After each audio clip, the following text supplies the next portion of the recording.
Ayan mga insan, day 17. Kasama natin si Insan Megas muna yan. Miles nyo yan. So yung insan tayo pupunta, gym muna. Pupunta muna tayo kay Bayaw. Okay, Tapos yes. Nike, tas gym. Yes, hatid muna ng pagkain kay Bayaw. Tapos Nike.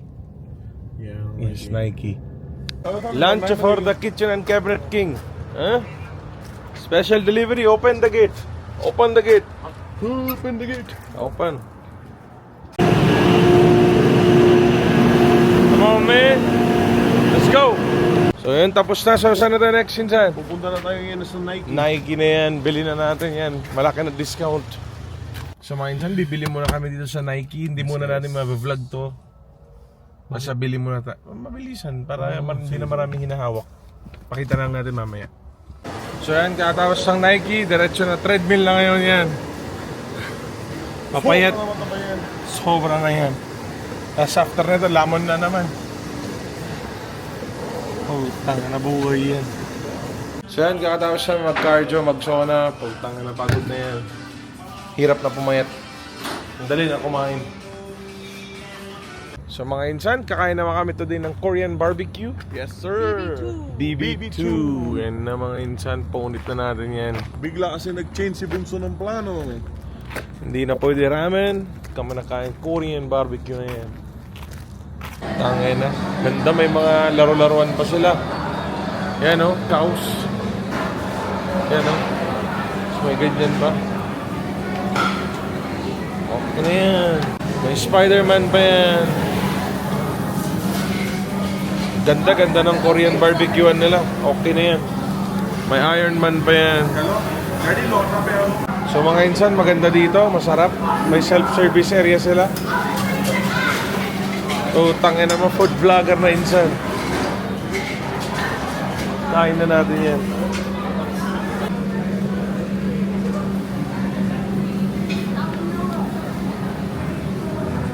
Food trip na po, tangin na. Kain na ulit. Sobra na masarap. Salt. Sobra na. Very good. Sobra na masarap yan. Grill. Busog.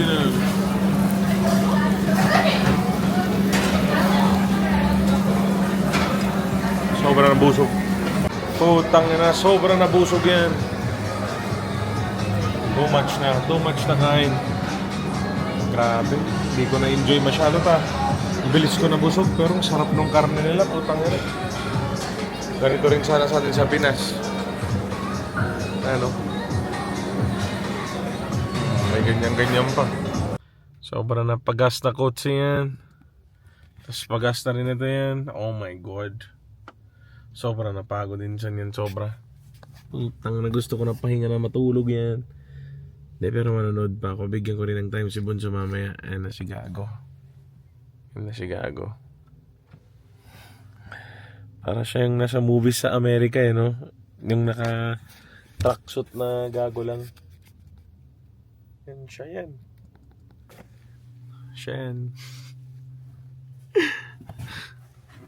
Yung sa The Hangout, yung Amerikano, yung nambubugbog sa kanila. Yung Malabar, you've been working with Joe. Siya yun. Yeah.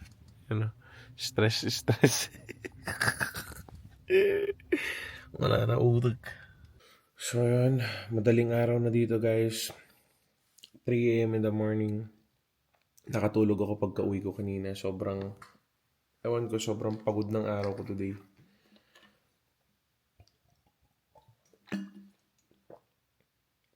Wala naman akong ginawang matino today. Pero sobrang napagod.